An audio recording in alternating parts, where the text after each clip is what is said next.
VVD news TV ప్రజల కోసం ప్రశ్నించే గొంతునాయి. వివిడి న్యూస్ ప్రేక్షకులందరికీ ఒక సువర్ణ అవకాశం. మీరు మీ కుటుంబ సభ్యులకు పుట్టినరోజు శుభాకాంక్షలు మరియు పెళ్లి రోజు శుభాకాంక్షలు తెలపాలనుకుంటున్నారా? మరి ఎందుకు ఆలస్యం? మీకోసం మన వివిడి న్యూస్ టీవీ ఉచిత ప్రకటనలు ఇవ్వడానికి మీ ముందుకు వచ్చింది. సంప్రదించవలసిన ఫోన్ నంబర్ 9392388379. ఇప్పుడు మన వివిడి న్యూస్ టీవీని AP fibre local channel number 99 నందు మరియు యూట్యూబ్ నందు వీక్షించగలరు.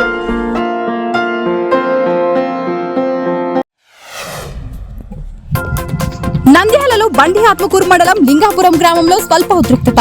టీడీపీ బ్యానర్లకు నిప్పు పెట్టిన దుండగులు, నిప్పు పెట్టిన వారిపై చర్యలు తీసుకోవాలంటున్న టీడీపీ నాయకులు. గ్రామంలో పికెట్ నిర్వహించి పర్యవేక్షిస్తున్న పోలీసులు. నేటితో ముగినున్న పిన్నెల్లి బెయిల్ గడువు. మాచర్ల మాజీ ఎమ్మెల్యే పిన్నెల్లి రామకృష్ణారెడ్డికి నేటితో ముగినున్న బెయిల్ గడువు. తనపై నమోదైన కేసుల విషయంలో గతంలో హైకోర్టును ఆశ్రయించిన పిన్నెల్లి నేటి వరకు అరెస్ట్ చేయొద్దని ఆదేశాలిచ్చిన ధర్మాసనం. ఇప్పటికీ నరసరావుపేటలోని అనిల్ కుమార్ యాదవ్ ఇంట్లోనే ఉన్న పిన్నెల్లి. సికింద్రాబాద్ రైల్వే స్టేషన్ వద్ద ఓ రైలులో అగ్ని ప్రమాదం. సికింద్రాబాద్ రైలు నిలయం పక్కనున్న రైల్వే బ్రిడ్జి మీద ఆగిన ఓ రైలులో అగ్ని ప్రమాదం సంభవించింది.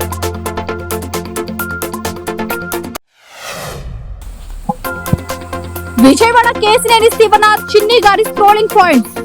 బీజేపీ రాష్ట్ర అధ్యక్షురాలు రాజమండ్రి ఎంపీ పురంధేశ్వరిని మర్యాదపూర్వకంగా కలుసుకున్న విజయవాడ ఎంపీ కేసినేని శివనాథ్ చిన్ని.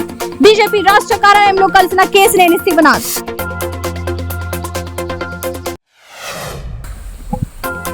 వారణాసిలో మోదీ కాన్వాయ్ మీద చెప్పు విసిరిన దుండగుడు.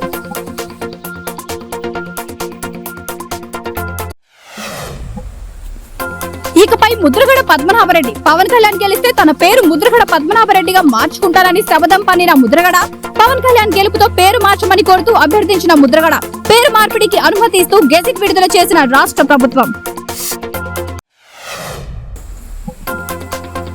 ఏపీ రాజకీయాల్లో సంచలనంగా రుషికొండ అంశం. అదే అంశంపై తాజాగా స్పందించిన ఏపీ కాంగ్రెస్ అధ్యక్షురాలు షర్మిల.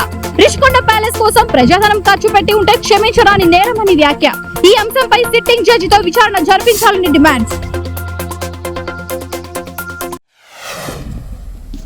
తమిళనాడులో కల్తీ మద్యం తాగి 29 మంది మృతి. తెలంగాణలో ఆ కల్తీ మద్యం ఆపకపోతే తమిళనాడులో జరిగిన ఈ దారుణం చూడవలసి వచ్చేది. తమిళనాడులోని కల్లకురిచి జిల్లాలో నకిలీ మద్యం తాగి 29 మంది మృతి. 60 మంది పైగా ఆసుపత్రిలో చికిత్స పొందుతున్నారు. ఈ ఘటనపై సీరియస్ అయిన తమిళనాడు ముఖ్యమంత్రి ఎంకే స్టాలిన్ సిబిసిఐడి విచారణకు ఆదేశించింది. విమానానికి తప్పిన ప్రమాదం. ఇంజన్లో మంటలు. హైదరాబాద్ నుంచి కౌలాలంపూర్ వెళ్తున్న మలేషియా ఎయిర్లైన్స్ విమానానికి తప్పిన పెనుముప్పు. టేకాఫ్ అయిన 15 నిమిషాలకే కుడివైపు ఇంజన్లో మంటలు. మంటలను గుర్తించి వెంటనే ల్యాండింగ్ కి అనుమతి కోరిన పైలట్. విమానాన్ని సేఫ్ గా ల్యాండింగ్ చేయించిన ఏటీసీ. విమానంలో సిబ్బందితో పాటు 130 మంది ప్రయాణికులు. విమానం సేఫ్ ల్యాండ్ కావడంతో ఊపిరి పీల్చుకున్న ప్రయాణికులు.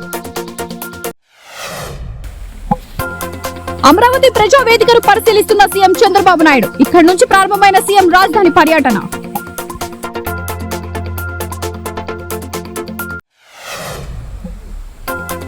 డిప్యూటీ సీఎం పవన్ కళ్యాణ్ అటవీ శాఖపై సమీక్ష నిర్వహించారు. విజయవాడలోని క్యాంపు కార్యాలయంలో రాష్ట్రంలో అటవీ విస్తీర్ణం, చెట్ల సంరక్షణ తదితర వివరాలను అధికారులను అడిగి తెలుసుకున్నారు.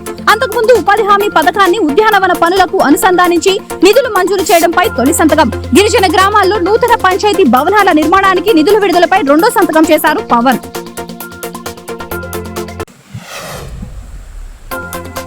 ఏపీలో పెద్ద ఎత్తున ఐఏఎస్ ల బదిలీలు. శ్రీలక్ష్మి జీఐడీకి అటాచ్. శ్రీలక్ష్మి, రజత్ భార్గవ, ప్రవీణ్ ప్రకాష్ లను జీఐడీకి అటాచ్ చేస్తూ ఉత్తర్వులు జారీ. శ్రీలక్ష్మి స్థానంలో అనిల్ కుమార్ సింఘల్ కు బాధ్యతలు. ఆదేశాలు జారీ చేసిన ప్రభుత్వ ప్రధాన కార్యదర్శి నీరబ్ కుమార్ ప్రసాద్.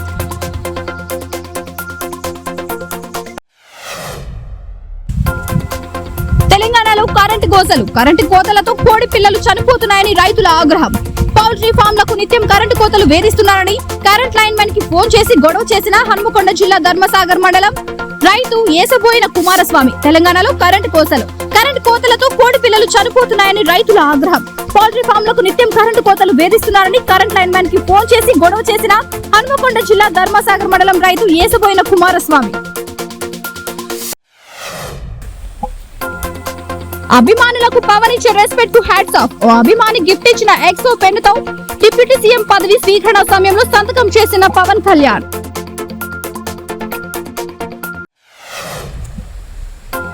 తిరుపతిలో శ్రీవారి మెట్ల మార్గంలో భక్తుల ఇక్కట్లు. తెల్లవారుజామున 1 గంట నుంచి వేచి ఉన్న భక్తులు మార్గం మధ్యలో తనిఖీల పేర్లతో వాహనాలు నిలిపివేసిన అధికారులు. ఆటోలకు మాత్రమే అనుమతి. మెట్ల మార్గం ద్వారా దర్శనానికి భారీగా చేరుకుంటున్న భక్తులు.